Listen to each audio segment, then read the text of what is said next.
Welcome back to the Unfortunate Diehards podcast. Hashtag number 86.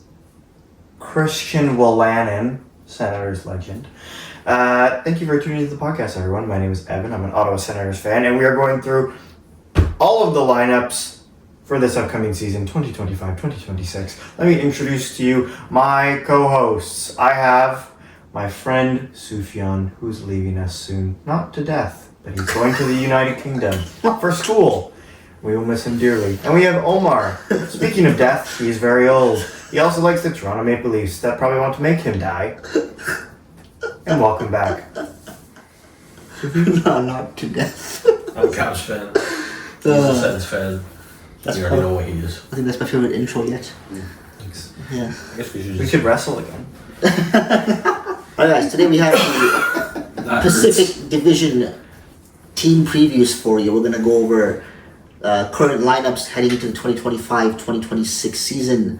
We're going to go over the new additions of each team, the key departures of each team, and where we have each team. So we're starting with the Anaheim Ducks.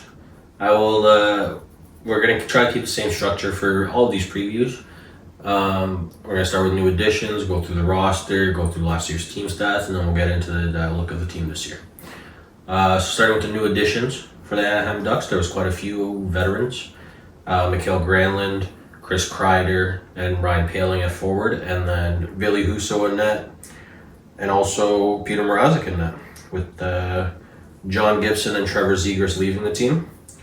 They have a couple of prospects that have a chance of making the lineup, but a lot of their younger players are already playing in the NHL, so it's kind of amazing that they still have the fourth best prospect pool in the league. But someone like Tristan Luneau has a very good outlook. He played in college last year and then spent some time with the Ducks. He could end up cracking and being their season regular. Beckett Seneca is their top ranked prospect right now, along with Roger McQueen. Both have top 6 talent and may get a chance this year. But yeah, let's move on to the lineup. I know you can't see this, but Mrazek's supposed to be highlighted and he's not. I don't know who made this, but that's crazy. So, we'll go through the forward lineups first. These are just kind of organized lines by Sufi on what he or we think that they'll somewhat run like. So we have Kreider, Carlson, and Terry. Then we have Gauthier, McTavish for Toronto, Killorn, Granlund, Strome, Harkins, Poehling, and Johnston. And then as a kind of runner-ups or might crack a lineup is Pastujov, Nestorenko, and Colangelo. Pastujov is a former Jacob Oster teammate. Oh. Very cool. Yeah. Oh, is he the tall guy? Yeah, with a nasty shot. Yeah. Yeah. On defense, we have Lacombe and Gudis, Mintyukov and Trouba, Zellweger and Helson. They have Hins and Leno. And then in net, we have Dostal, Mrazek, and Husso. Well, what are the team stats from last year? So the Ducks from last year had a record of 35, 37, and 10, which was 25th in the league. 24 regulation wins. They missed the playoffs, obviously. Goals for per game was 2.65, which was 30th. Goals against per game was 3.18, which was 23rd. The power play percentage was 11.8%, which was 32nd. PK percentage was 74.2, which is 29th. And the average age of the team is 25.8, let's say 26. Sure. Yeah. Very interesting numbers there. Nothing Everything very bad. quite high. All right, so the next part of this, we'll go through each of their position groups from forward, defense, goalie, and we'll give our personal grade for them. And then we'll move on to X Factor, potential breakout, and bounce back. So let's just talk about the forwards a little bit. Where do you want to start? I love the addition of Kreider, Interesting. No, they haven't really. I don't know. Granlund, sure. I don't know what kind of season Granlund's gonna have. Great Kreider's gonna have. He's 34. He didn't come off a very good season with the Rangers. He didn't come off a very good Four Nations tournament. Maybe another team's gonna wake him up a little bit more. He'll go back to kind of like 2 years ago Kreider a little bit. But I don't have that much like from last year to this year. The additions are not anything that's telling me this team's going to be. I think their addition is mainly from their coach, to be honest. Fair enough. Yeah. For me, I don't really like Kreider, Granlund are some interesting older additions to this very young lineup, but I think for me, it's all their improvement is pretty much just going to be from the young players getting older. I think guys like Carlson, McTavish, Gauthier can all have pretty strong years. And they honestly, like, their team did improve last year, which is just, like, they went from a bottom, like, 2 record. They didn't move up that high, but they still got close to 500, which we haven't seen for a long time from them. And I think their forward core had a lot to do with that. And I think that Leo Carlson could end up taking, like, a big jump this year, so... Evan? I actually kind of like their forward core. I think it's better than I thought it was. Because I think, like Gauthier, Carlson, McTavish, even Terry if you want, are like young to youngish and kind of can still progress. And with the addition of Kreider, Granlund, even having Killorn and Strome, people in their mid to late or early to mid 30s who have scored 50 goals or had 70 points or won a cup or are Ryan Strome. I don't think those are bad veterans to have around, and I think it makes them somewhat more of a complete forward group. Like, it's like those top 3 lines, any one of them could be scoring that night sort of thing, which I think is helpful, especially for a growing team where you can't expect necessarily a 20 or 22-year-old to carry your team night in, night out. So actually kind of like it. I do like their center core. Yeah. It's actually like much improved. Like Carlson has the talent to eventually become a first-line center, right? So the addition of Granlund also makes them just deeper. And Ryan Paling, journeyman. Pretty good player. Scored 4 goals once in a game. Well, actually it was 3 and then a shootout. Really? Yeah, fun fact. Huh. Keep up. All right. Amar, what is your grade for this forward core? I give it a C. I'll give it a C+. Mine is a B-. Evan? I'll give it a B. Yeah. I think there's a lot of potential. Yeah, I think like the top 9. I would not be upset with that. Like on a team. On a more like young team. I feel like it's a good like if they had like a legit top 4, like this would be a very different outlook, Yeah. Moving on to their defense, I will say, like, they have a lot of encouraging things on defense. Their left side is like young and like could be studs. Lacombe had a bit of a breakout last year. Minyakov is a Heiskanen-esque skill set. We haven't really seen it yet because he's been injured and hasn't really played that much. And then Zellweger, people are really excited about. So I think, again, a young D-core also has a little less potential in like this year than like a young forward core does, because there's so many. Because when you have a younger D-core, it's a lot harder to progress than on the forward core. But you have Gudas and Trouba, who are veterans, maybe not good, but they're veterans. So it's a defense. It's not good or bad for me. There's a lot of things that could go right. There's a lot of things that could go wrong. Evan? Yeah, it's fine. Like, you have a lot of young guys that are probably going to make mistakes as they continue to grow into regular NHLers.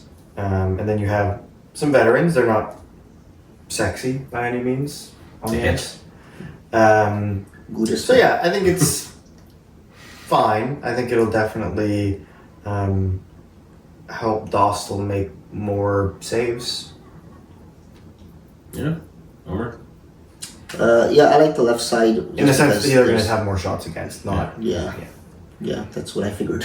I was like, they could take that as make more saves because they're shooting from harder Like spots. I don't think that's yeah. gonna happen. No, I'm definitely excited to see what Lacombe does this year, because I thought he was pretty interesting last year. And then, Zellweger and Minkov, we'll see what they do. But I don't know, like, if Gudas is on your top pair at 35, Trouba's not very good.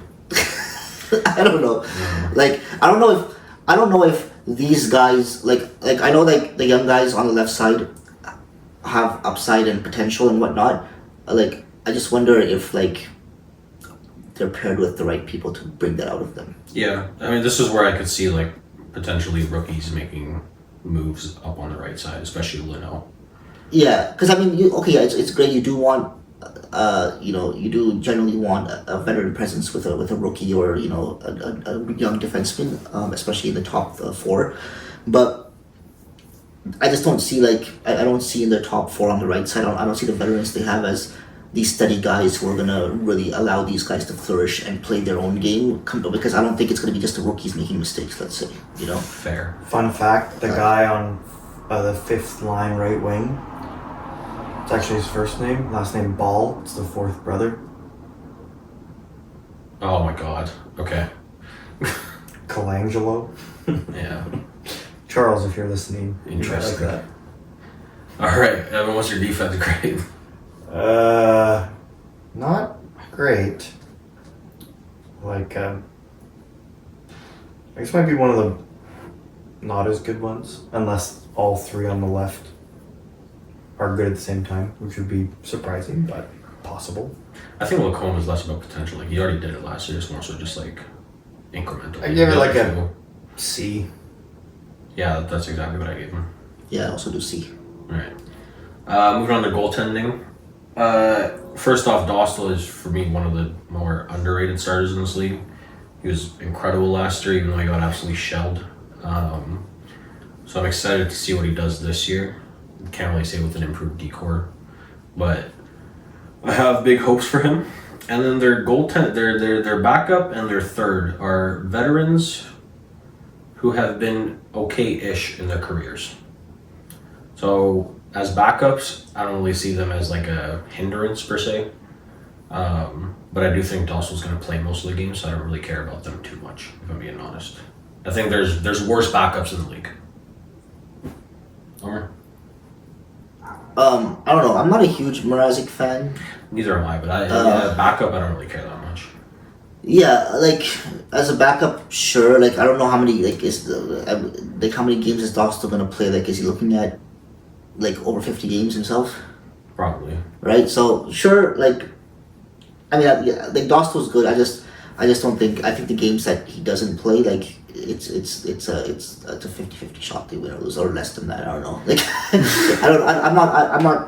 I'm not big on Mrazek. Like I think Dostal has the capability of making up for that defense core messing up. I don't think Mrazek does. So yeah. Nor do I think they really expect him to. Yeah. I think it's going to be a thing between Mrazek and Husso who's going to make the team. Evan? It's also too much money for Mrazek. Yeah, well, they didn't sign the contract, so. Yeah, I mean, it's like you have a guy who's a starter, and hopefully his stats continue from last year. Then you have two guys who have had some NHL success. So the hope would be one of them is a backup, and if one of them's hurt, like one of them is just quality enough at a given time.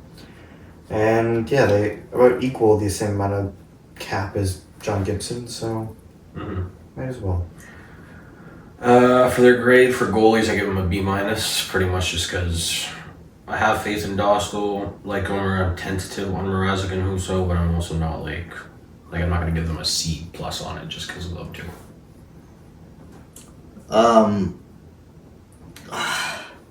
Yeah, I gotta give them a C+. Mrazek almost traumatized him, bro. I guess so. I don't know. I don't know. Mrazek, I don't know. Yeah, I'm gonna give him a C+ on goalie. You will see worse backups than this. I'm telling you this right now.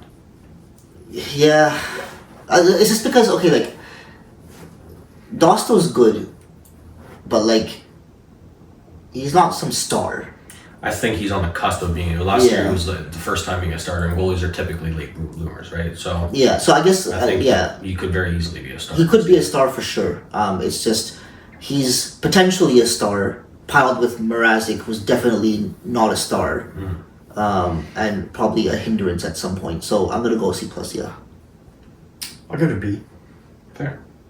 Yeah, I think we're a lot less concerned about Mrazek than you are. Yeah. That's kind of the vibe I'm getting here. If we take that much time on all of them, Yeah. it's gonna be Yeah, too we'll annoying. get. I said a minute max, but we went way over that. So we'll speak to the other teams. And for X Factor, potential breakout, and bounce back, let's just say our 3 players, give the explanation that we have, and then move on to the next person. Okay. Okay? Yeah. So, Evan, who is your X Factor, potential breakout, and bounce back for this team? My X factor is Mason McTavish because I think they really need like a. I don't know if he's gonna be a superstar this year, but on forward they have a lot of good players, but they need a great player, and I think he's the number 1 candidate for that this year. He's also an X Factor because he hasn't signed yet. Yeah. So, Sufi might not like this. For breakout, I would like to see consistency with Dostal. Not that he hasn't been, but in the sense of he doesn't have a great defense core in front of him. Still lots of young players. So with a still kind of struggling, probably defensively structured team, how will his stats look still? And then for a bounce back, Chris Kreider, because I think this is a team where I can see a lot of guys in front of the net, and so I could see a lot of scrambling close to the front goals, and I could see him leading the way with 30 plus. fair. My X Factor is Dostal for pretty much the same reason, to be honest. That's why you had him as a breakout. It's because if this team's going to do anything, he's going to get a lot of shots and he's going to have to be good. Jackson Lacombe is my potential breakout because we saw him half breakout last year, mostly in the second half. I think he has the potential to do that over a full year, so I want to see that. And then when I did bounce back candidates for all of these, it was pretty much just like who needs to bounce back, right? And I think Kreider is just the most obvious one out of any of these because he had a huge goal drop off. But do I see him bouncing back at 34? Not necessarily, but he's the candidate. So for me, X Factor has to be Dostal as well. He needs to be good, otherwise they're not going anywhere because I don't think the defense is good enough. I don't think the forwards are also good enough, to be honest, to take this team anywhere on their own. I would say that my breakout would also be Lacombe, and my bounce back has to be Kreider. Although I wanna say maybe Trouba. Did say Trouba. Like, because you just said Kreider, like I know Kreider's the most obvious answer, but I'll go Trouba. I'll go Trouba because I think not that he's bouncing back from anything spectacular, but he something decent needs to happen with. Evan, where do you have this team ranked going into the season?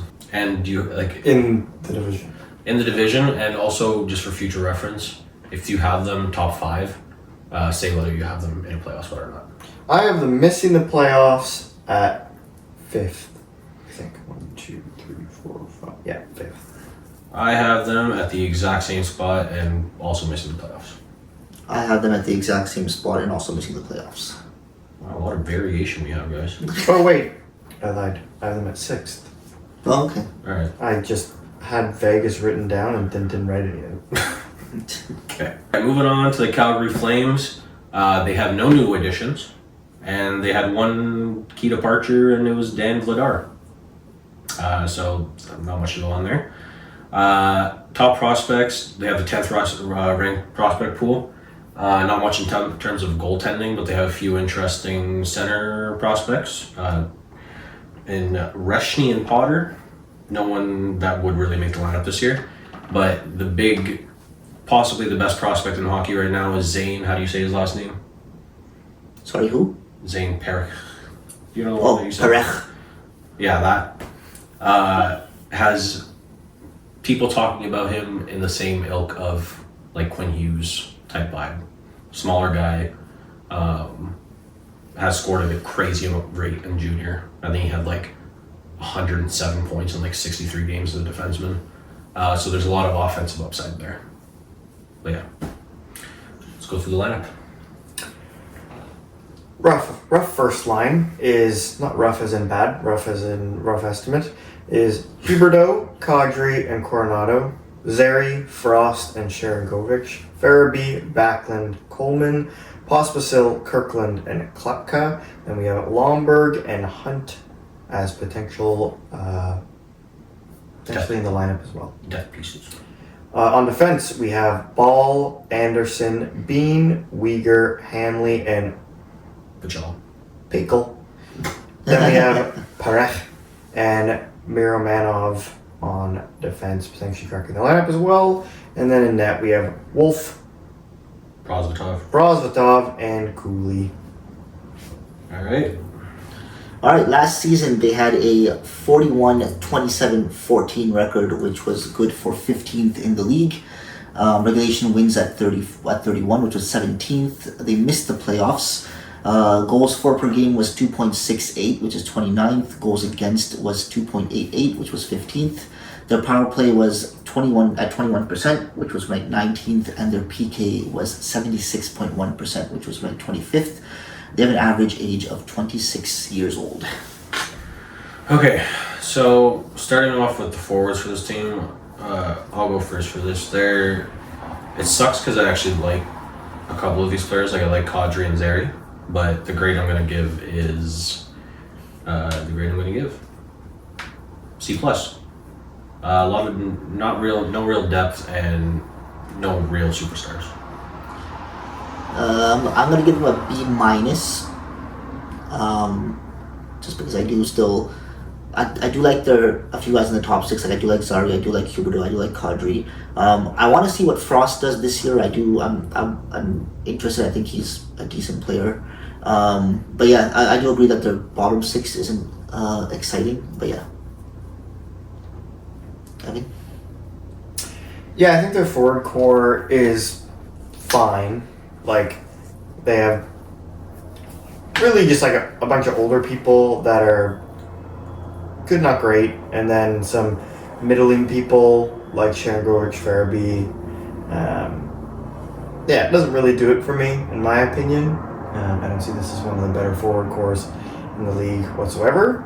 But they can have some high-scoring games, like, Sharangovich has had 30 before, Huberdeau's had 100 points before, Kadri's had around 90.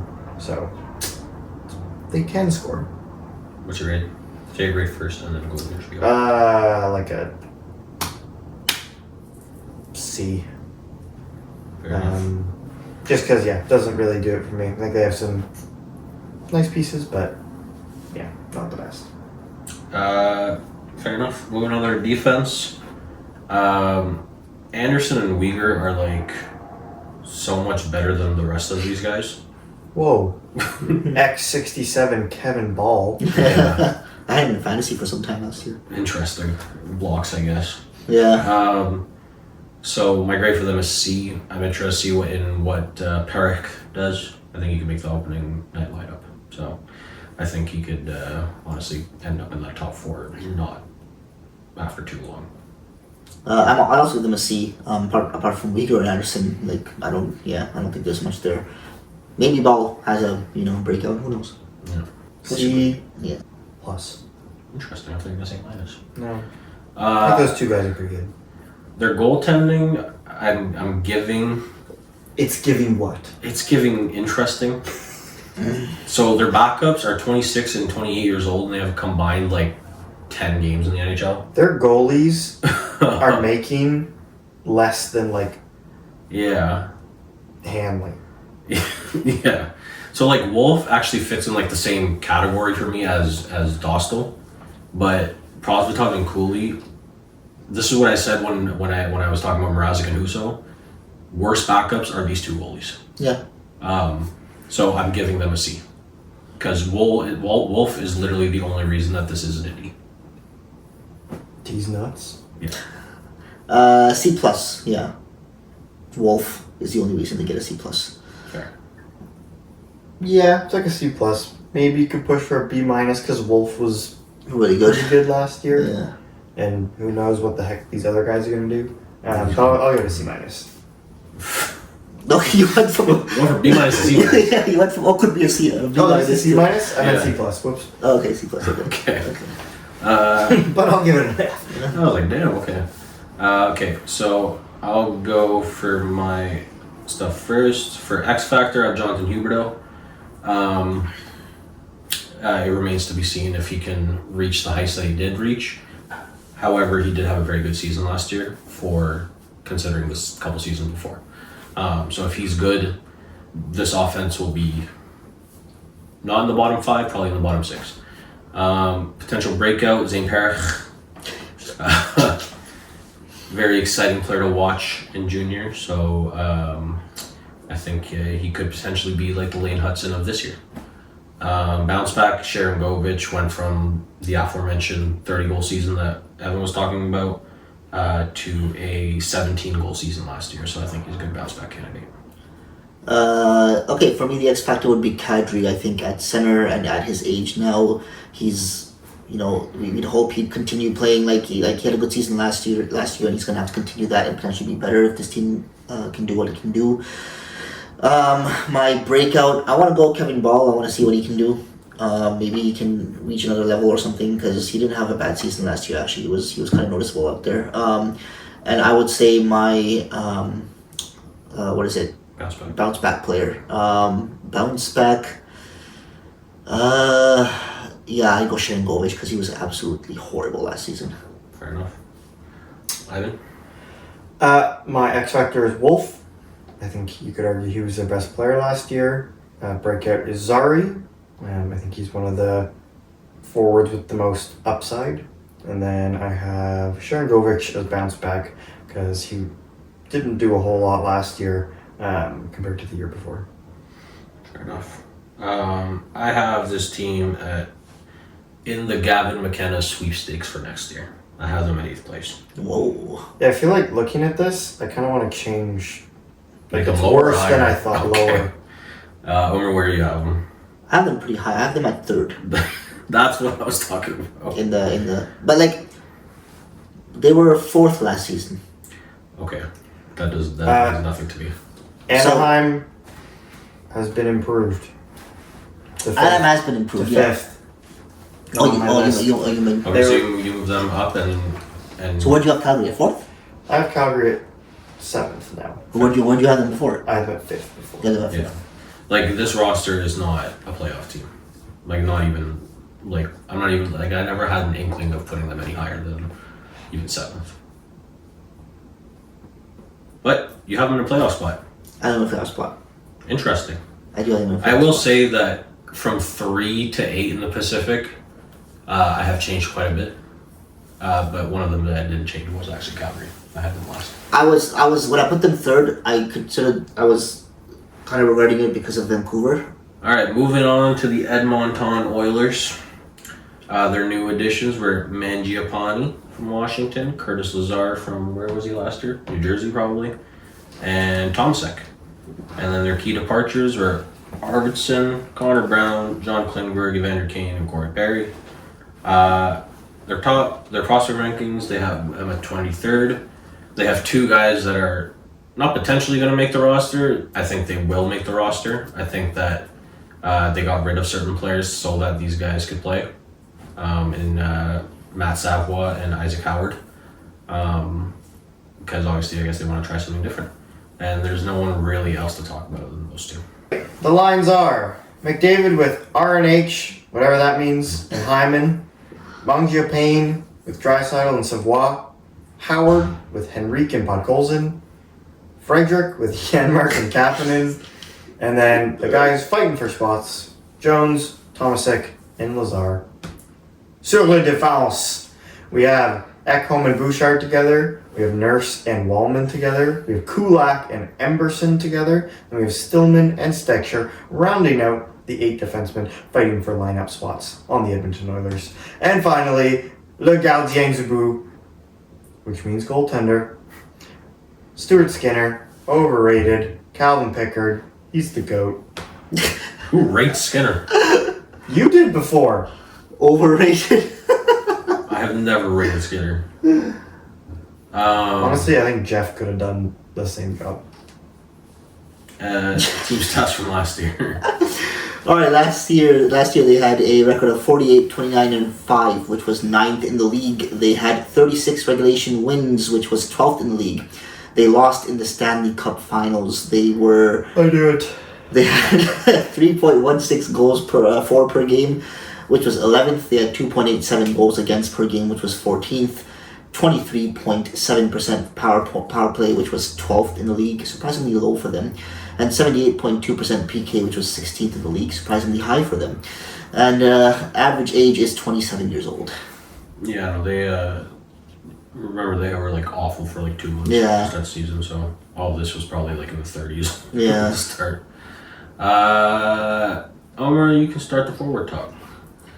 Well, I mean, it's the Edmonton Oilers forwards. I don't think you can say that many negative things when you have McDavid, Draisaitl centering your top two lines. When you have players on the side, like I know they got Kane's gone and a couple of pieces that did well for them are gone. But I mean, like Zach Hyman's still there and he's gonna get you 30 goals minimum probably again playing with McDavid.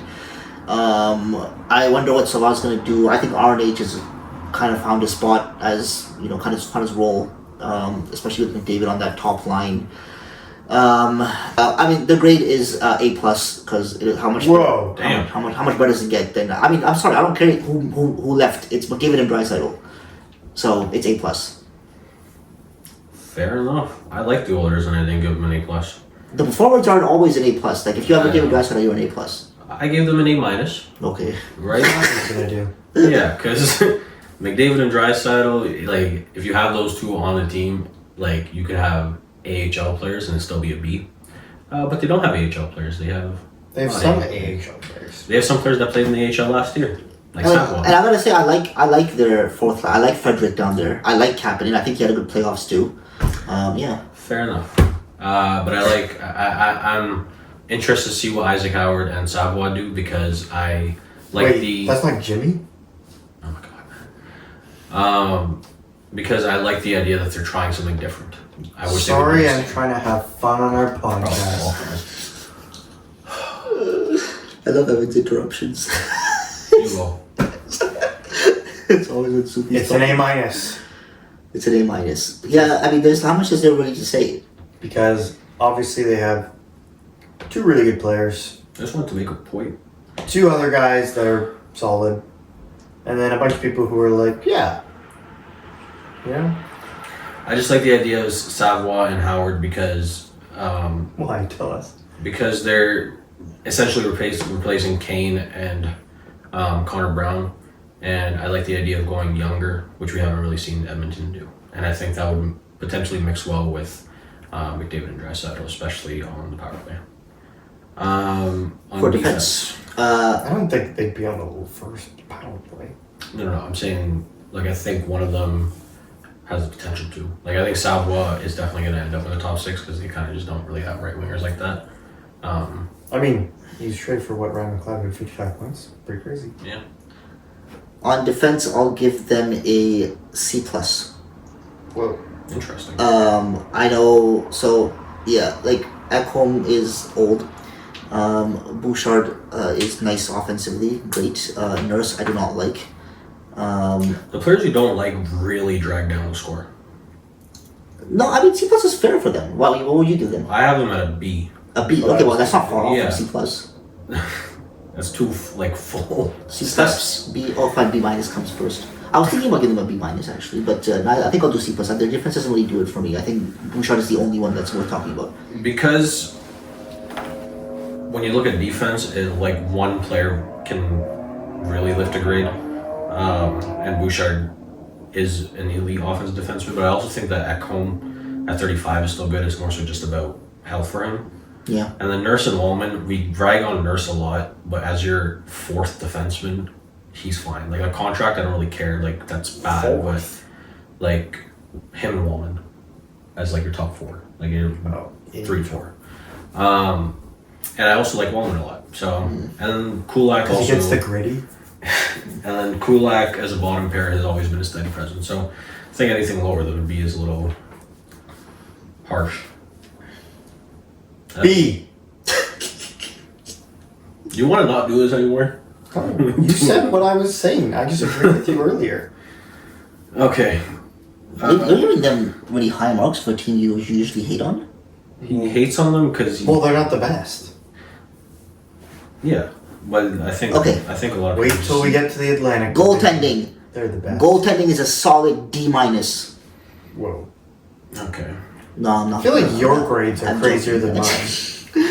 No, I would give I would give goaltending right now a D though. Yes. Yeah, I'm sorry. I can't stick up for Skinner. Fair enough. I mean, I was contemplating. I have him at a C minus because I feel like in the regular season he's fine. And Pickard is a decent enough backup. So. C How am I minus. giving the highest goaltending rating out of us three? And you I'm gonna C's. give it a C. Fair enough. Because Stuart Skinner, yeah, in the regular season for the most part, it's good enough. Yeah. I don't like. But that's the- why are we judging that? Why are we just saying he's good enough in the regular season so they get a C? Well, we're judging if We're they're judging in the him as a playoffs. We're not player. saying okay, Stanley Cup. Like I'm not gonna give Connor Hellebuck a B just because he was shit in the playoffs. yeah, Okay, but like Skinner's also not like But amazing in the regular season. Skinner as just a goalie, like just a goalie, is a C as a starter. Skinner as a goalie in the regular season is like what the Senators were before last season, where they would have like 5 to 10 games of pure trash, and they come back and win a few, Okay, and they go 10 games but of pure trash. The again. other thing is, Yeah. like, I don't only rate the starter, right? Like, Yeah. Pickard as a backup he's of just straight backup goalies, he's not 1B. He's in, like, the upper half of that. Okay, so That's why it if you're pushes saying it up. Skinner pushes it up, but if you give No, me the I'm reason saying- I'm that saying if that- you're saying Pickard pushes it up, then sure. Yeah. But if you're saying Skinner is fine in the regular season, I disagree that he's fine. Like, in the if regular season. Skinner had Calgary's backups, this would be, like, a D minus. Yeah, because I think Skinner has no consistency in his game. I think there's games he comes out and like, oh wow, Skinner played so good, and then there's a lot of games where he comes out and you're like, how is he in the NHL? That's fair enough. All right. Omar, your X Factor, potential breakout, and bounce back. My X factor for this team. Well, I mean, it's easy to say the easy names. My X factor for this team, I'm gonna say Skinner, because he's the only one that like I can go into next season with the Edmonton Oilers and I know how McDavid's gonna perform. I know how Draisaitl is gonna perform. I even know how Zach Hyman's gonna perform. I can probably get a good idea of how RNH is gonna perform, and I can tell you what Bouchard's gonna do and probably how Ekholm is gonna look. So like I'm not really like thinking like what are those guys gonna do. Like I know what they're gonna do. I don't know what Skinner's gonna. I mean I think I know what Skinner's gonna do, and that's play bad. But if he does, then that team's gonna be worse, and McDavid's not gonna sign anytime sooner. So Fair enough. so Skinner's the X factor. And then your other two? My breakout player. Breakout player for the Oilers. Let's say Savoie, just because let's see what he does playing with Draisaitl, and then my bounce back player for the Oilers.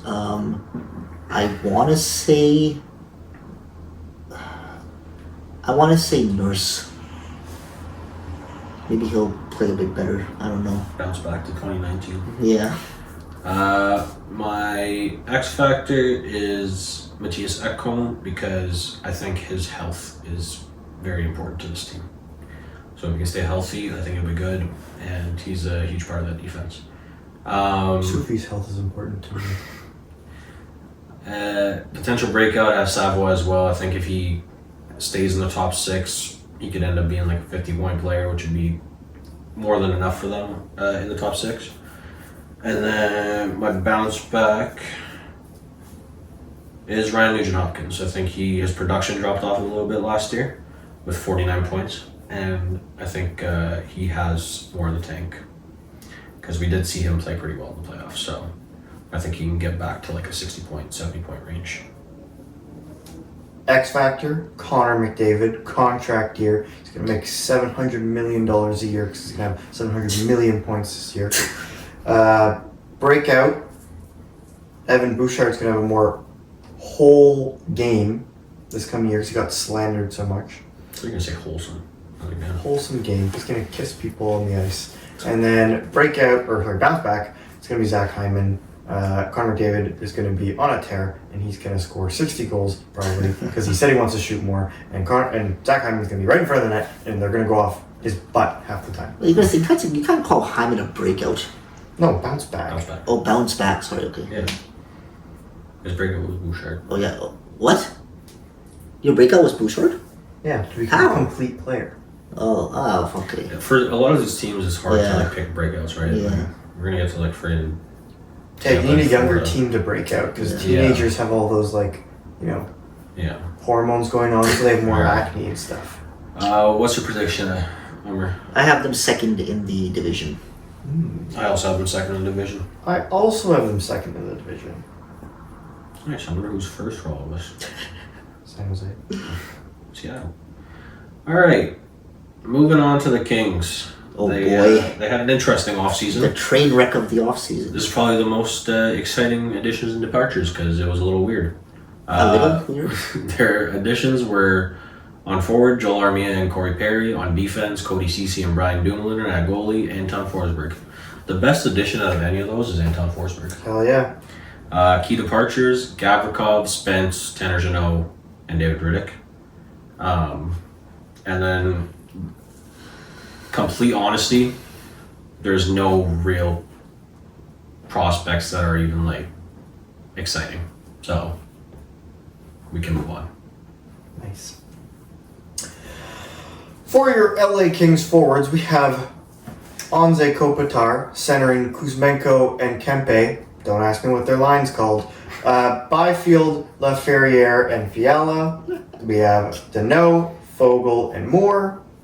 We have Armia, Turcotte, and Perry. And then we have Hellenius, who was very good at the World Juniors, may I add, and Thomas. And then we have, on defense, Anderson and Doughty, Edmondson and Clark, Dumoulin and Ceci, Move Rare, and Burrows. And in goal, we have Darcy Kemper, Anton Forsberg, and Phoenix Copley. Seems like they're really big fans of our team's ex-goalies. Literally, yeah. All right.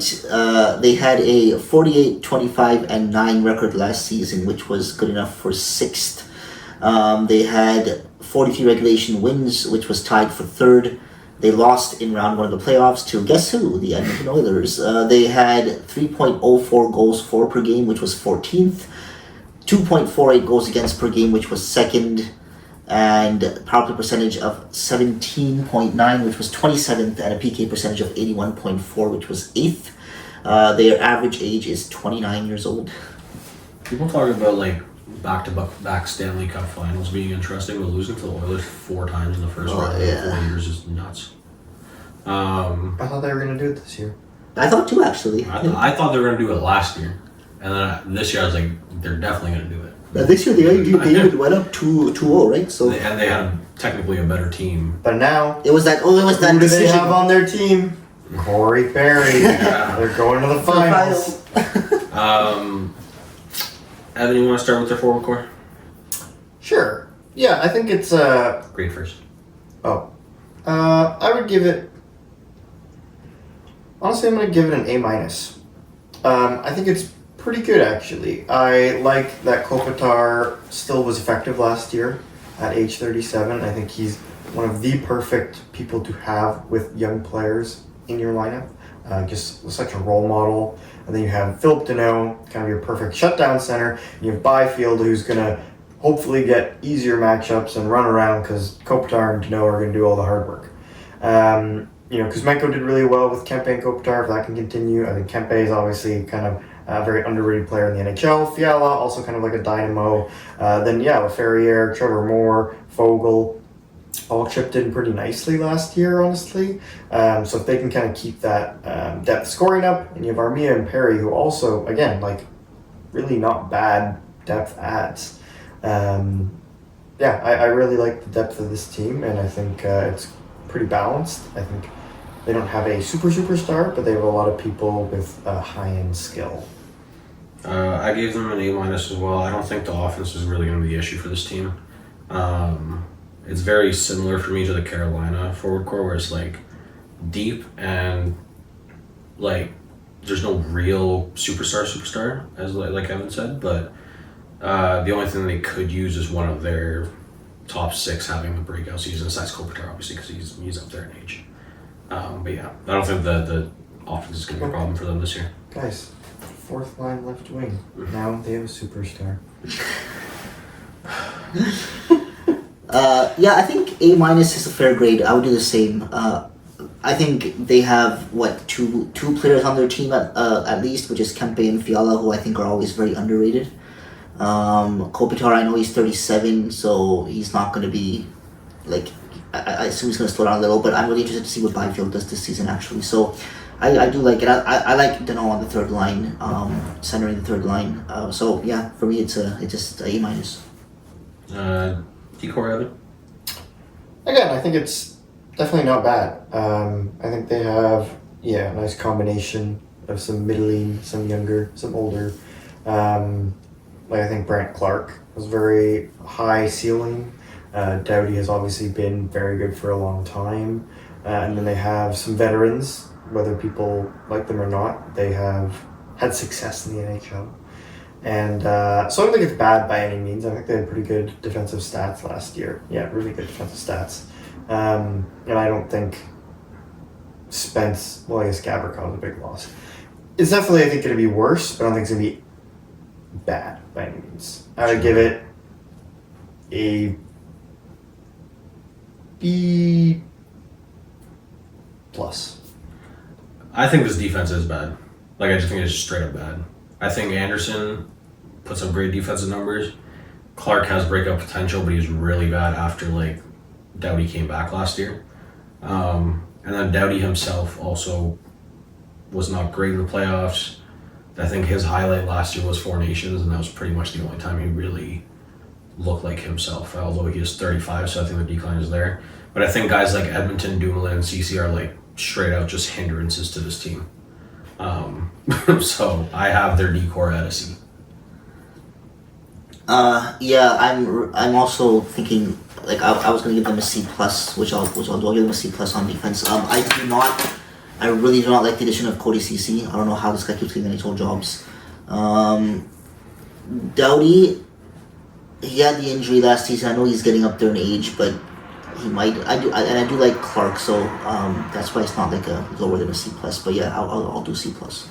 Fine, you convinced me. B.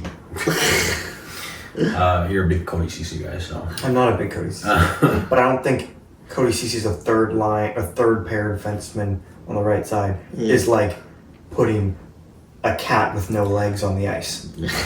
hard disagree. I think that my problem isn't just Ceci though. My problem is that I see Ceci. You see CC? I see Edmondson and Dumoulin as equivalently bad to Ceci, and that's half the decor. That's my point. Goaltending. Obviously, Sufi and I, big fans. Actually though. Yeah. We have 2 former Caps and 1 former Sen. Yeah.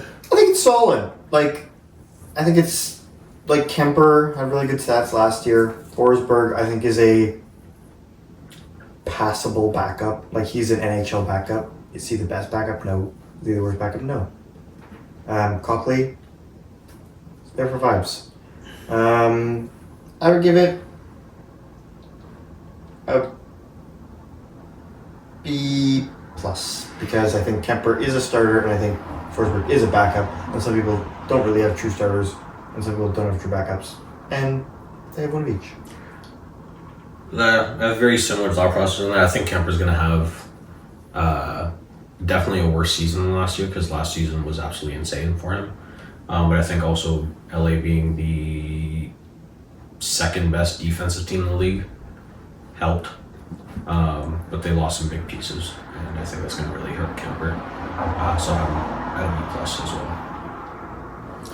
Yeah, B plus for me as well. I like the addition of Forsberg actually. So yeah, B plus.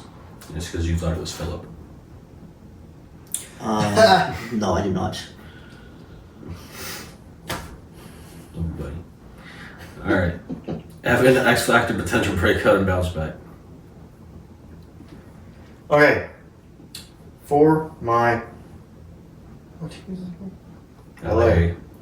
My X Factors, Quinton Byfield, having another Kempe Fiala kind of around 40 goals sort of thing. If Byfield, not saying he's going to score 40, but if he can get 70 points, which I think is definitely possible, that is really big for them. And they have 3 real offensive threats in their top 6. Breakout, I think people like Laferriere, very young, can continue to progress. I think he was a bit streaky, but if he can come to be a bit more consistent, I could see him getting higher goal totals. And then for the bounce back. Maybe a healthy Drew Doughty throughout the entire season will help.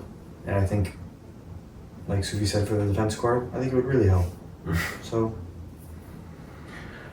My X factor is the same as Byfield, but that's because last year I had him at breakout, and then he had pretty much the exact same year that he had the year before, where he was absolutely terrible for the first half, and then he went off in the second half, and ended up around 50 points. He literally had the same year back to back. So I'd like to see him be more consistent in the first half, and I think that's a big plus for them if they can get more production in the top 6 out of him. Breakout, Brant Clark. I think he will eventually take over the top power play from Doughty. That is when he played his best last year, was when Doughty was hurt, and it was because he was on the power play. So I think that transition happens this year, and Clark has better numbers. Bounce back is Trevor Moore. He has a 30-30 season or something like that. And he was definitely not that last year, so I think him getting back to around the 20-25 goal mark is definitely possible. Yeah, for me, X factor is Byfield for sure to see if we can hit that next step. My breakout is also Clark, and my bounce back. what was that? My bounce back is Cody Ceci. Bounce back to what? To not sucking. When did he not suck? I don't know. Never. I don't know if he, never. He also sucked in Ottawa, but Junior. Bounce back to OHL. Yeah. No, sorry. I'm not gonna say Ceci. I'm gonna go with Doughty. Okay. Doughty has a bounce back because hopefully he has a better season after more health and That's fair enough. Yeah. Cody Ceci was interesting. Yeah. Right. Evan, where do you have this team? I have this team 3rd in the division. That definitely means being the That would mean they're in. Yeah. I have this team in 4th, and I do not have them making the playoffs. Whoa. Yeah. That's a crazy. Yeah, I have LA at 4th, And and I have them making the playoffs. there you go. All right. Calgary at 6th. All right. Moving on to San Jose Sharks. Holy crap! They got a lot of new additions. Yep, finally. Adam Gaudette, Philip Kurashev, Ryan Reeves, Jeff Skinner, John Klingberg, Nick Leddy, Dmitry Orlov, and Alex Nedeljkovic. I thought it was going to be a lot more like, wow, this is sick, but it was very underwhelming players. Key departures, Mark-Edward Vlasic. What happened to him? Did he retire? I don't know. I I just know he's not on the team anymore. Like, him retiring would not be surprising, but Who's currently an unrestricted free agent. fair enough. Pick him up, Sens. All right. Honestly, if they sent him to like the rookie or the veteran minimum, I wouldn't be upset with that. Yeah. I think the Leafs would actually they would need him. Yeah. You might end up on first pair. Riley replacement. Top prospect. Their prospect pool. Oh, I'm going to start that again. Their prospect pool is the first ranked in the NHL. Wow. They have I have the top 5 listed, but there's 5 more that could be very good players. Michael Misa was the 2nd overall pick last year. Don't they have Cooper Flag too?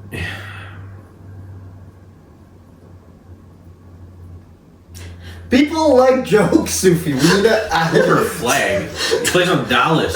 Yeah, it's a joke. He's just a hot top prospect.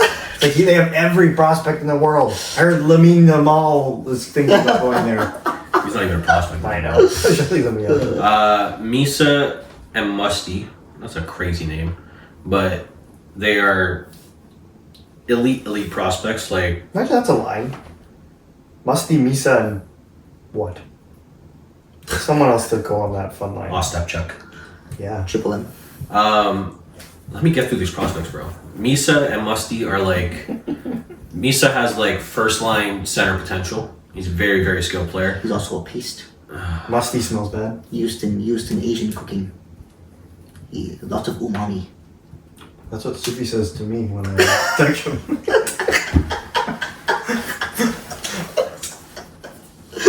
Don't take more nicotine. Oh, Oh no! Soupy, you're gonna throw up. yeah, man. That's only 2. I do this a lot. You just took one, no? No, I took it out. I only had none in.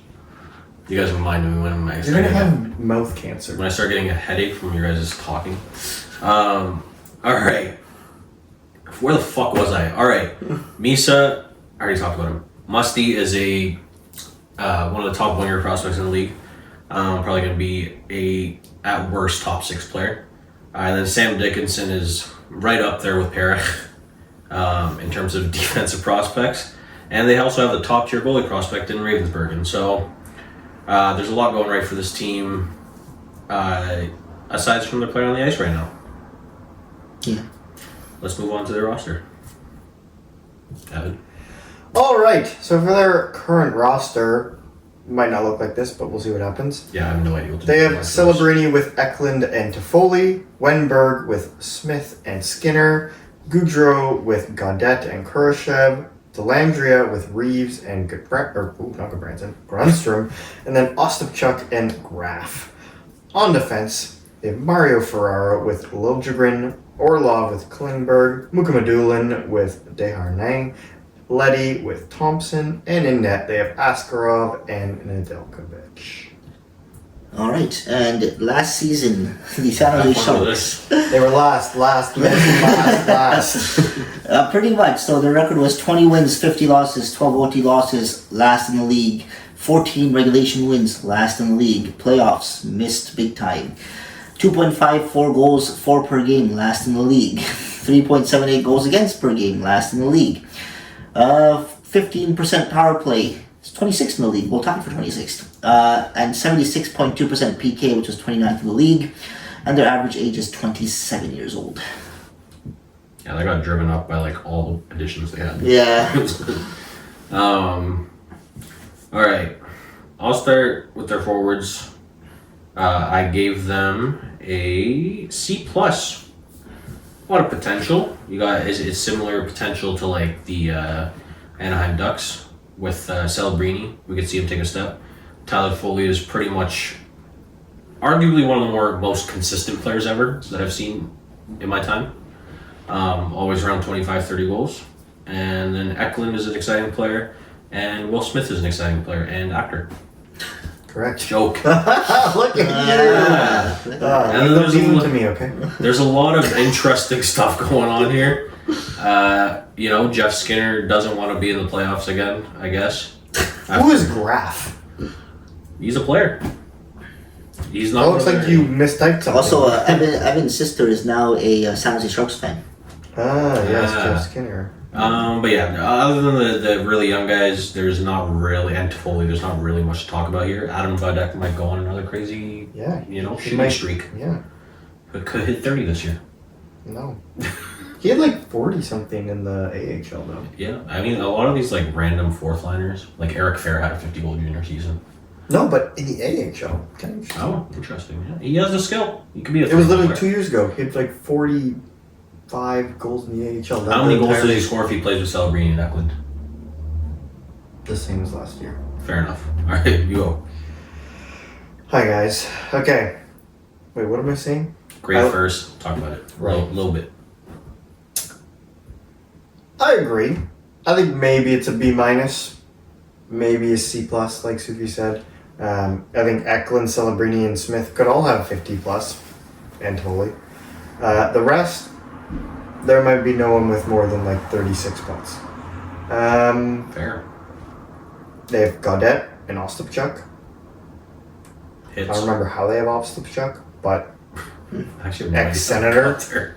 he's there. Yeah. Yeah, it's like it'll be fun to watch as a fan, knowing you're not going to do anything because you have fun young players growing and getting better. Yeah. As a Senators fan, that was a lot of my life.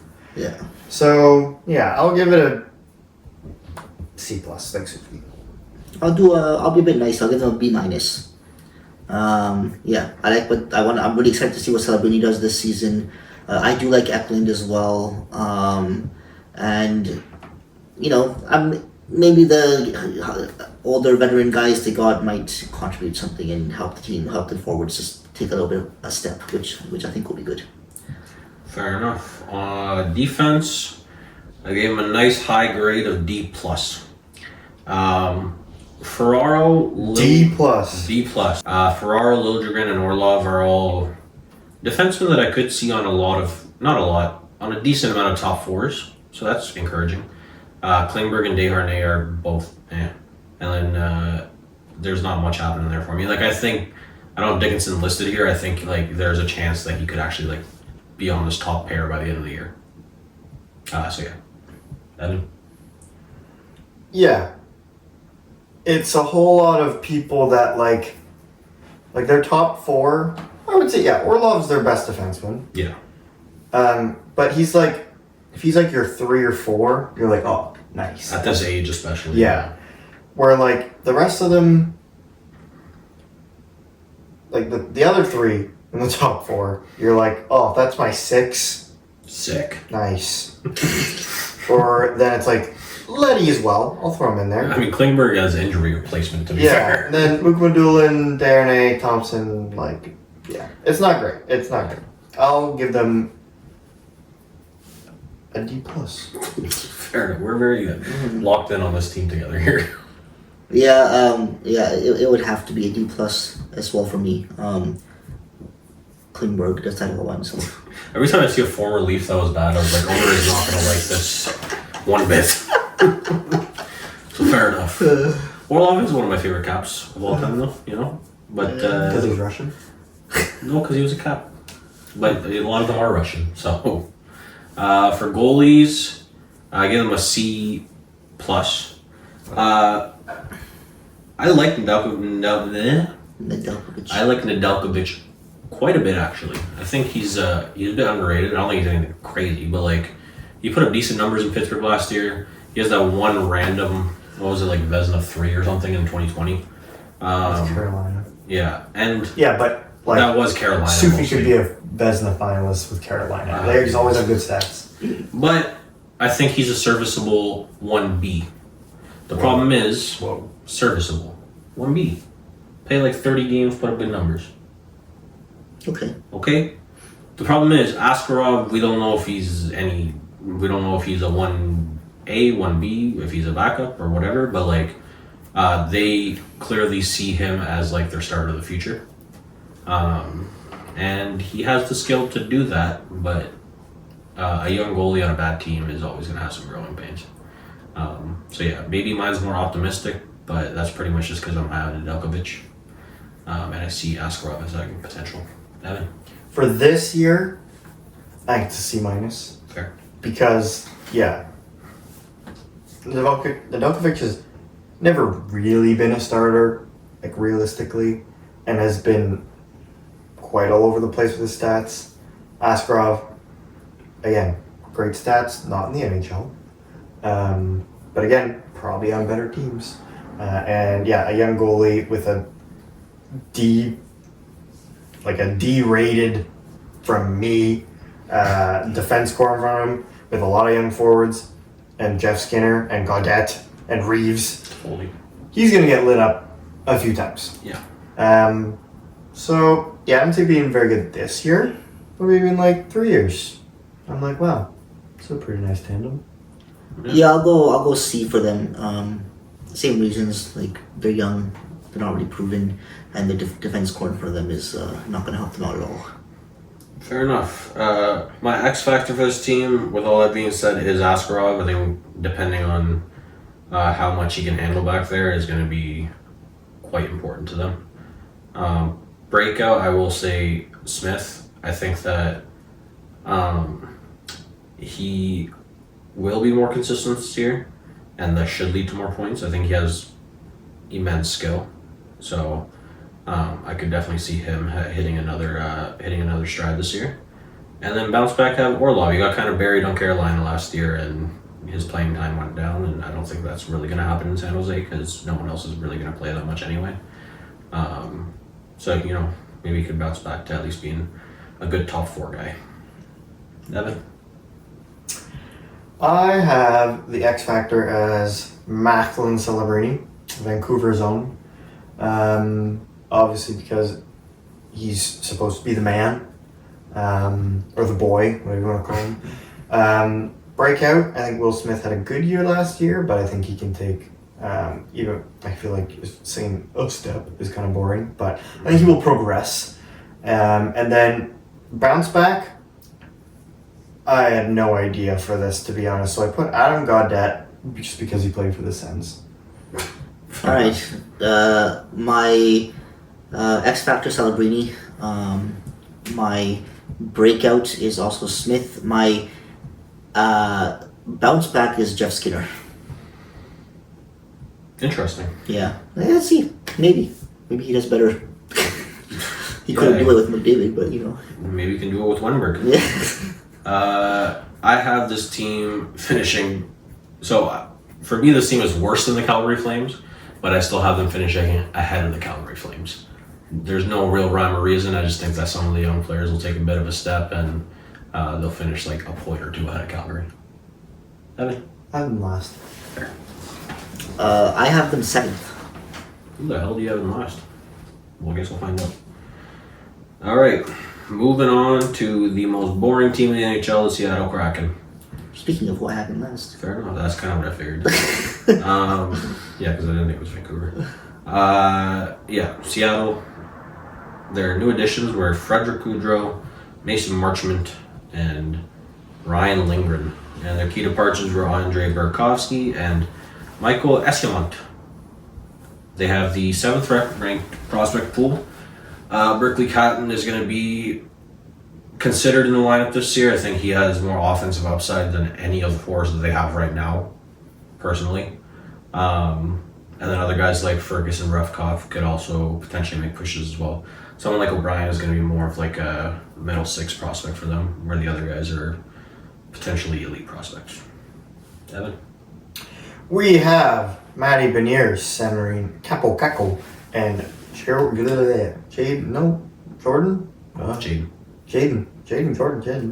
Schwartz. I'll just stick to last names.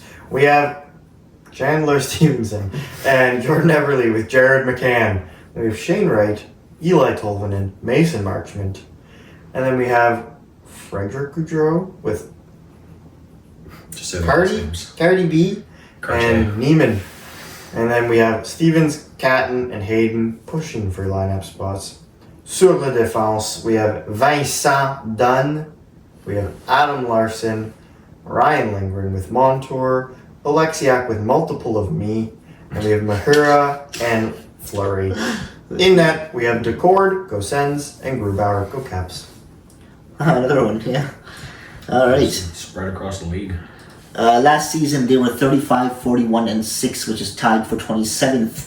They had 28 regulation wins, which was tied for 23rd. They missed the playoffs. 2.99 goals for per game, which was 16th, and 3.2 goals against per game, which was 24th. Power play percentage of 18.9%, which was 23rd, and a PK percentage of 77.2%, which was 21st. Average age is 25 years old. Or we want to start talking about their forward core? I'm quite interested to see how Kako does this season, actually. Obviously, with the trade from the Rangers last season, and the whole drama that happened over there, he came back and I don't think he looked anything spectacular in Seattle. I thought he might have more of a breakout after he left Rangers, because I was like, oh, it's definitely like an environment issue. But it seemed like he wasn't that amazing in Seattle either. So maybe he's 24. Maybe I want to see what he does. I give them in terms of forwards, I'll give them a C plus. Evan? You ever heard of the word mid? Yeah. That's what this is. Poor Jared McCann. Not that I think he'd necessarily potentially do better somewhere else, because he's the Jared McMahon here. Yeah, it's like a B minus. I'll give it a B, because I feel like there's a lot of like players that I'm like, oh, I would like them on my team. just not where they are on this team. Fair enough. I also have them as C+. I think this is like, as Evan said, mid. But there's not. I think that Berkeley Catton is pretty much like. In 2 years, he could end up being their first line center. We'll finally say that, they have a guy that looks like he's gonna be a star, but that also might just not happen. But yeah, right now this team is like this forward core, especially, is very middling. And I hope Jared McCann gets traded. Or For D, I will give them a. I'm gonna stick with C+. damn. On defense? I'll go B minus. Yeah, Vince Dunn is Vince Dunn. Nice. Yeah, I mean, generally, even Alexiak on your third pair on the left side, I don't think that's bad. The defense isn't terrible or anything. I think they're pretty decent defensively. I have their. Holy crap, that's wrong. I have their defense at a B+. Oh no, this is the wrong thing. I actually have the Seattle forward as a B-. My bad. Oh, okay. All right, defense. I have them as a B+. I like Vince Dunn a lot. Didn't have a great year last year when he was injured and most of the year. So, but yeah, and same with Brandon Montour. I think he is he's a good number 2 defenseman. And then they have a lot of depth on defense as well. So I think B+ is fair. I think that it's not spectacular or anything, but they have enough pieces there that. It ranges in in the top half of the league for me. Like top half is in top 16. I think it's there. Evan? Yeah, I think it's a pretty good defense core in my opinion. I think their top 4 is pretty strong. Mm-hmm. Like you said, Montour I think is really good too, but I don't know if that's with. I feel like Dunn and Montour are the same kind of. Yeah. Yeah, so I'd also give it a B+. I think it's a fair evaluation. Goaltending? Goaltending, I'll give them a B. The core's not bad. Grubauer as a backup, I'm okay with. Yeah, I think a B it's decent. I gave them a B-. I like Decor a lot actually. I think he's put 2 very good years back to back. You have skate guards. I do have his skate guards, and that's not the only reason I put him here. But yeah, I think a B- is fair. Grubauer's really struggled. 349 GA last year with an 875 save percentage, which is probably the worst that he's had in the span with Seattle, but none of the seasons have been really great. So I think a $5.9 million backup is kind of tough to have in your team, but I think he does enough, and Decor is a pretty good starter. Yeah, Grubauer can be a backup. If he wasn't signed, would he be on a team? I don't know. He'd be in Germany. Maybe. I would give this a B-, because I think Grubauer is not very good, and I think he has been very good for a long time. And Decor is improving. Alright, our X Factor, potential breakdown and bounce back. Okay, so X Factor for me is probably going to be Matty Beniers. I'm gonna go with him. He's 22. Let's see how he does. I think he's gonna have to take a big step because that forward core is really not special. My breakout is gonna be. I wanna say Kako. I wanna say Kako for breakout. I feel like maybe he'll do something. And then bounce back. I wanna go Jordan Eberle. Fair enough. Yep. For X Factor, I actually have Beniers as well. He's taken a step back the last couple of years after his rookie season. Not even reaching 40 points either of the years, I think, or something close. But he has a skill to be a good top 6 center. He's going to need to be that for them. Potential breakout, I have Kako as well. He did actually play pretty well after the trade. He played for, I think it was a 24 game span I checked, and he had 19 points in that span, and then he kind of slowed down a little bit after that. But yeah, if he gets consistent top 6 minutes, I could see him potentially hitting a 50, 55-ish point mark, which for him would be a breakout.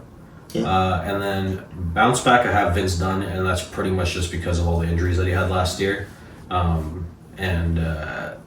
We could see him enter like the 55, 60 point range like he has before. He had 70 actually. Yeah, but I think it's just, that expectation is a little too high, right? So Vince Dunn's my X factor. I think he could legit lead this team in points. Then I have Matty Beniers needs to be the breakout player because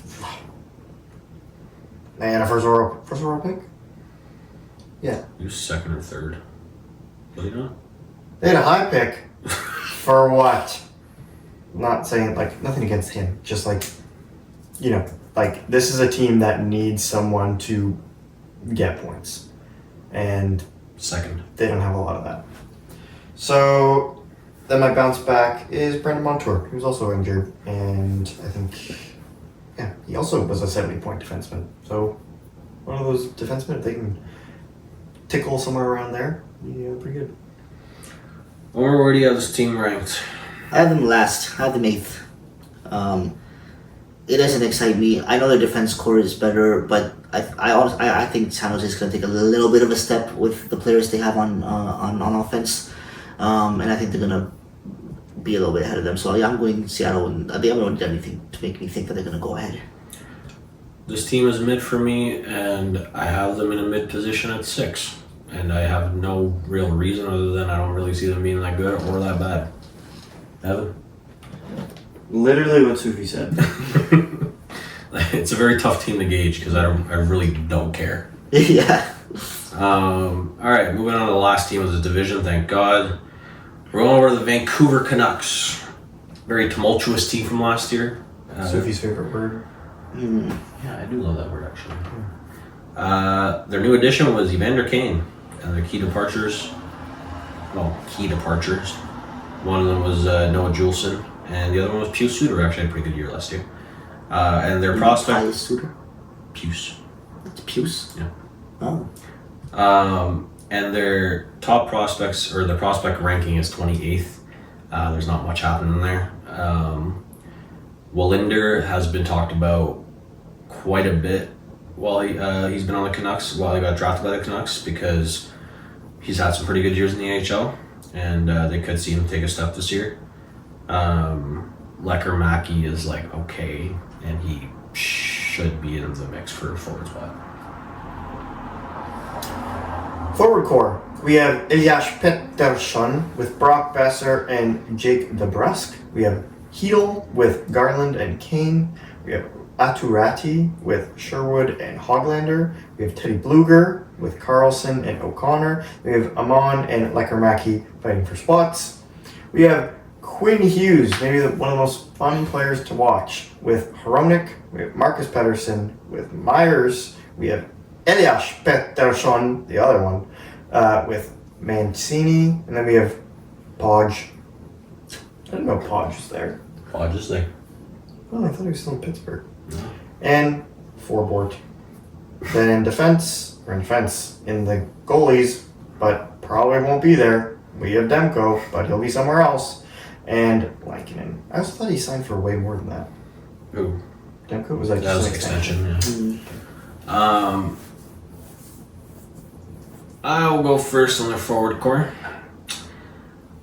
Okay. This team was like especially hard to gauge for me because like I do like their players. Like Pettersson, I don't think is going to be as bad as he was last year. I did give their forward core as a whole C+ because there really just isn't that much depth, if I'm being completely honest. And we also don't know what we're going to get out of Evander Kane, considering he's literally only played the playoffs the last 2 years. But if he's healthy going into the season, it changes the outlook for them quite a bit. So I give him a C+. Evan? I think it's a B.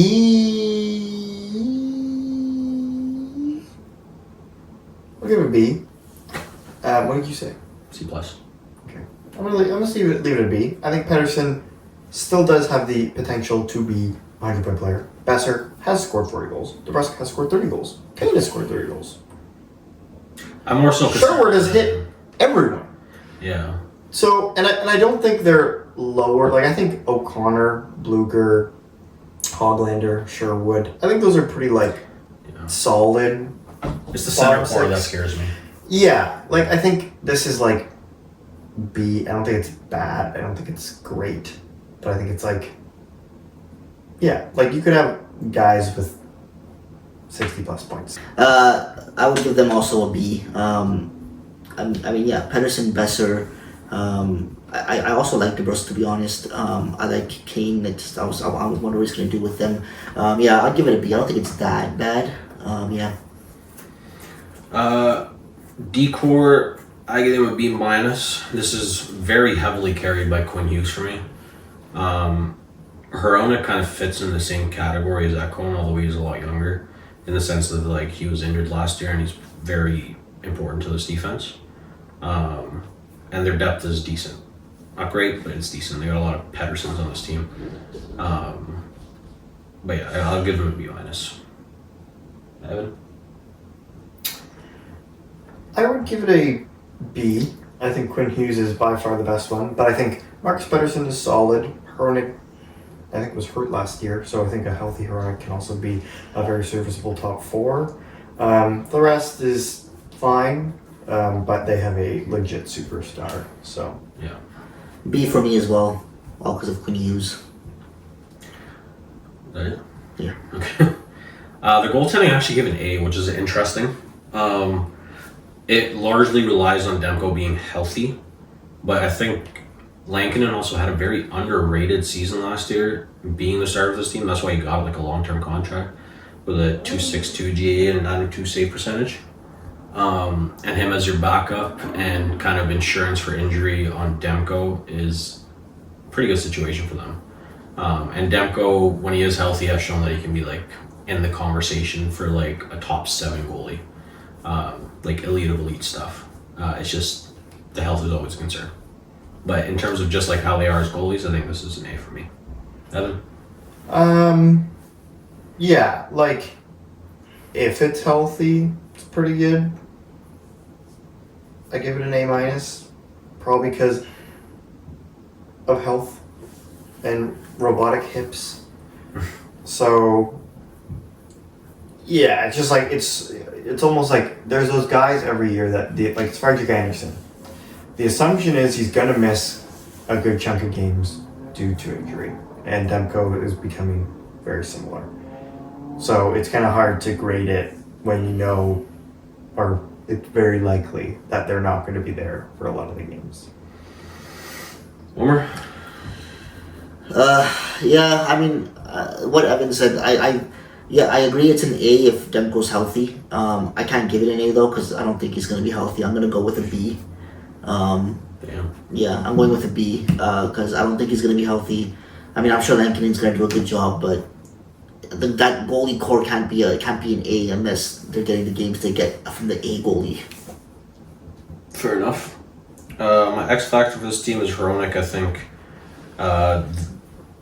With the question mark of health, I think their defense needs to be healthy, especially for Lankinen to succeed if Demko goes down. And Hronik is like an incredibly important player to this team because you can't solely rely on Quinn Hughes for quite literally everything. In terms of breakout, I have Filipino. I think he might need to, like, it might be a necessity for him to break out considering he's going to be in their second line center. He struggled with injuries as well in his career, but I think he has a skill level to be like a good middle six center, and he's going to have to play on the higher end of that. And then bounce back, I have Pedersen, which is, I think, as clear as day a bounce back candidate as you can possibly have. Going from being like a 100-point player to not even hitting 50 is kind of tough. I think he's going to need to shoot more, and that's pretty much the biggest thing for him because he has a very good shot. But he just if you're interested, he's available for trade in fantasy. Maybe. Evan? You might want him. Potentially. Not right now. Evan? X Factor is Elias Pettersson, the center. Yeah, like he is, other than Hughes, he needs to be the guy. Like, there's no one that screams any sort of driving a power play or anything else other than Hughes on this team, and so he has to be an $11.6 million player for them. Breakout, I also have Hedel. And bounce back, I have Brock Besser. I think, again, for them to make playoffs, I think they have to score. And I think Besser is, he had scored 40. Will he do it again? Probably not. But if he can get in the 30s, I think that's a good season for him. Over. Yep, breakout. X factor for me is Pedersen. Of course, it has to be breakout for me. Yeah, Hedel, and then I would say bounce back for me is Besser as well. Because I don't think he had a very good season last year, but neither did Pedersen. So both of them can be bounce back, but the X factor is Pedersen. Yeah. Okay, so this was very hard for me to gauge, but I'm going to predicate this by saying this is largely based on health, and I also think this might be the lowest third place division team, ever, to make the playoffs. Yeah. And that's basically how low I am on the Pacific Division as a whole.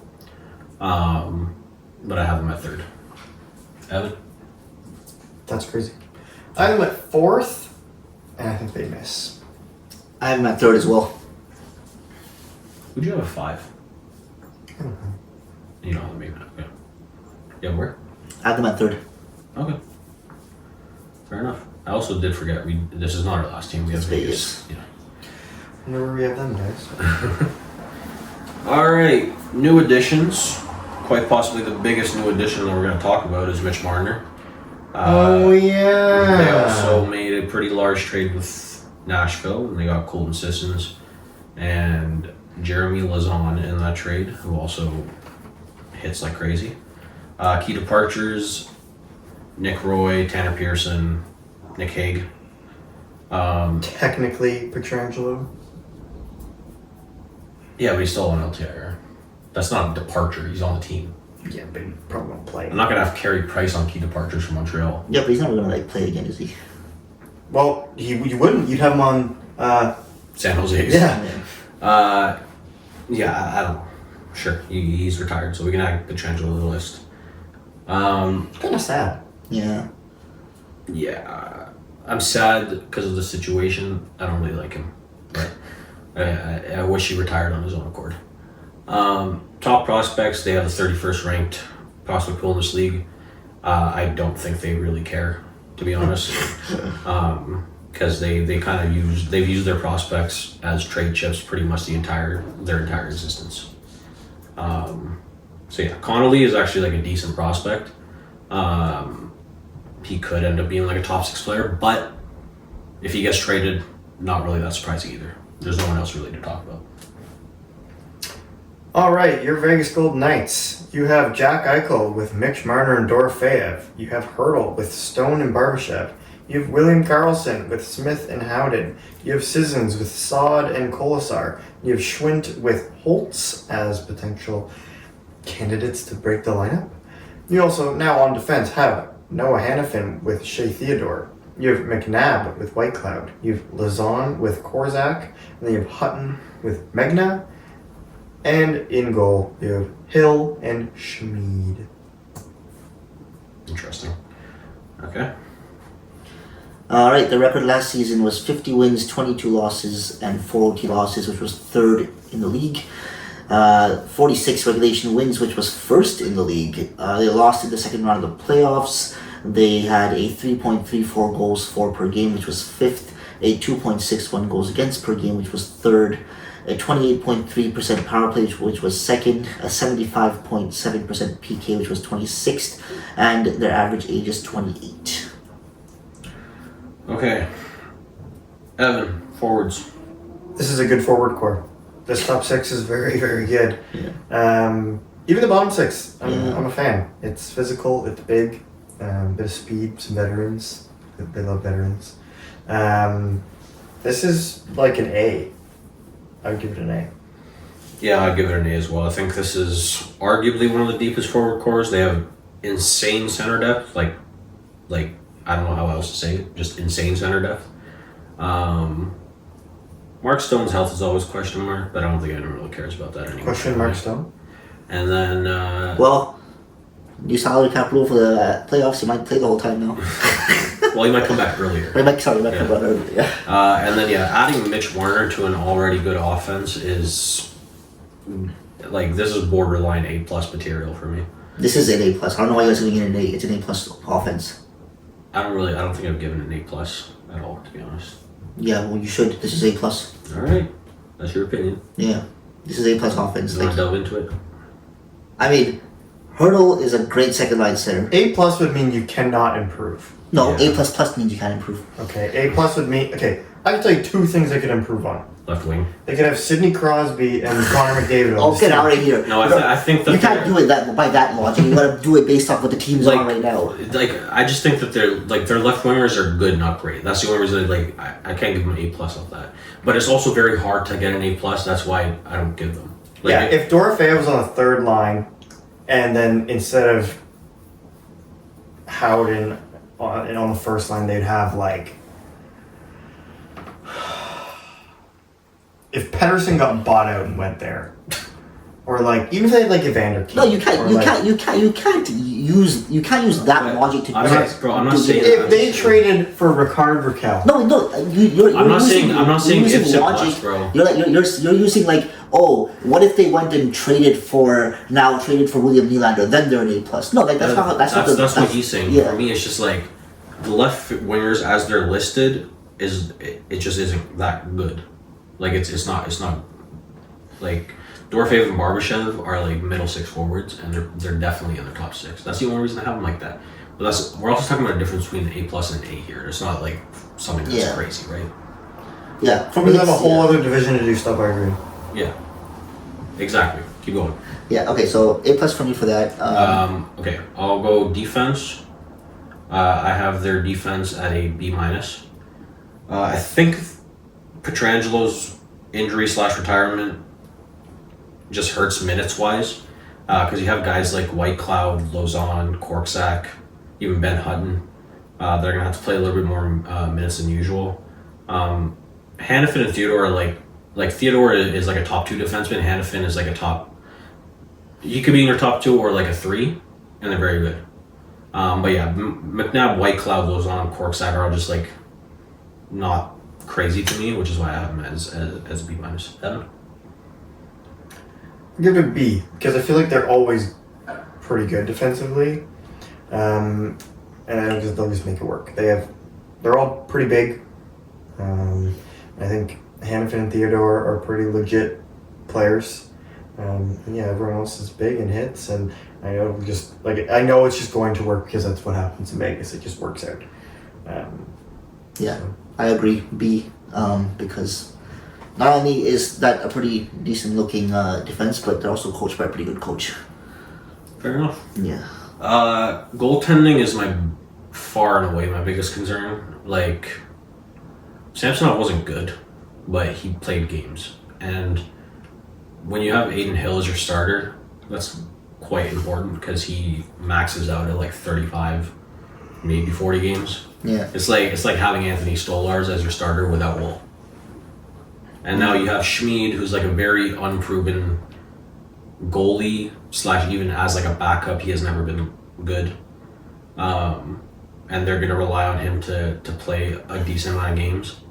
Hill does put up good stats in the short amount of time that he plays, but I'm kind of concerned as to like what they really do because we've never seen Hill's numbers extrapolated over a 60-game season, and he might have to play 60 games this year. With that being said, I still have it as a B- because Hill is a good enough goalie to get by. But yeah, there's definitely concern about the number of games here, and I have no inkling of how Schmid is going to do. Evan? Yeah, it's interesting. I'll probably give it like a C+. Not on. I don't think they'll perform. Like I think, surprise, we all have them ranked very high. Like I think the team will still be good. I just don't know which goalie is going to play all the games. Mm-hmm. So yeah, kind of my reasoning behind that. Yeah, I would say I'll do B-. Yeah, I do agree that health and performance past a certain point in time might be an issue with them, but I think Hill is still not Yeah, terrible. Hill's play isn't really a concern for me. It's just the fact Yeah. he's never played that much in a season. Yeah. X Factor, potential breakout, and bounce back for me. Aiden Hill is the X Factor for the reasons I just said. We just need to see what he looks like over playing more games than he ever has, essentially, because he doesn't really have like an NHL caliber backup. Schmid could be, but we don't know that. Breakout is Holtz, and the only reason I have this is because it's hard to pick a breakout for a team that's everyone's already broken out. Like, I'm not gonna say Schmid as their backup's gonna break out. But yeah, Holtz first needs to sign and then have some kind of season. That's their breakout. Bounce back is William Karlsson. I think he's put up better seasons than he did last year. His goal totals have dropped quite a bit. I think he can end up being more of like a 50-point player again, if everything goes well. But he's definitely the only real like, again, with this team, it's hard to pick bounce back candidates because, like, what are you bouncing back from really? Like, they're already good. Yeah. So I had to be a little nitpicky and pick Karlsson. Evan. So for my X Factor, I have Shea Theodore. With the departure of Pietrangelo, he has to be healthy and good, which would help. For breakout, I have Dorofeyev. He had a really good initial breakout last year, but I think he had a pretty high shooting percentage, so would be really good for them if he can score 30 goals again. That would really help, kind of solidify that left wing spot in their top six. And bounce back, I think William Karlsson, obviously early days there, had some really good seasons, and I think he's been solid since, but who knows, with Mark Stone probably not being healthy the whole year, he could be on one of the higher up power play lines, and if he can chip in quite a bit from the third line, that would make their life so much easier, even with a powerful top six. My X Factor is Mitch Marner. Just because the way he's going to impact the game for Vegas is not just on line one. I think he has a trickle effect, like with his penalty killing ability, with his defensive ability and stuff. I think it's a whole new dynamic to the team that's being added. So I think I don't think everyone really knows what they're getting when they get Mitch Marner. So when you see him in the season, it's going to be like a big thing. I would say for my breakout, let's say Dorofeyev maybe, and then for bounce back, I'll say William Karlsson as well. I have this team first. They have the least amount of question marks in this division. Evan? They're also your favorite team. I have them first. I also have them first. Actually, I don't really care about them as much now. Because they got Marner. And I think my Florida hate has just gotten too strong. Oh, yeah. To have more hate in my heart. Yeah. Alright, that's Alright, we just need to go through. You have 8th place in the Pacific. I have the Seattle Kraken. I have the Calgary Flames. I have the San Jose Sharks. Remember who do you have 7th? I have the San Jose Sharks. I have the San Jose Sharks. I have the Calgary Flames. 6th? I have the Calgary Flames. I have the Seattle Kraken. I have the Seattle Kraken. 5th? I have the Anaheim Ducks. I have the Anaheim Ducks. I have the Ducks of Anaheim. 5th? Or 4th? I have the LA Kings. I have the LA Kings. I have the Vancouver Canucks. 3rd? I have the Vancouver Canucks. I have the Vancouver Canucks. I have the Los Angeles Kings. And the first two, we'll say in cohesion. Who do we have a second? Edmonton Oilers. Who do you have a second? The Edmonton Oilers. Edmonton Oilers. The Edmonton Oilers. And 3, 2, 1. Who do we The have first? Vegas Golden The Knights. Vegas Golden Knights. I want to thank each and every one of you that tuned into this episode. We love doing these episodes so much that we post them every few months. We want to thank you for listening, and we have fun hanging out together, and this is a great excuse for all of us to see each other, and we hope that whether you think we have horrible takes or great takes, you had some joy listening to this episode. So I want to thank you for listening, and you can find us on the following platforms: Apple Podcasts, Spotify, Google Podcasts, Stitcher, iHeartRadio, Sirius XM. Watch us on YouTube. Follow us on TikTok, Instagram, at The Unfortunate Diehards. And we'll see you with the Central Division next week.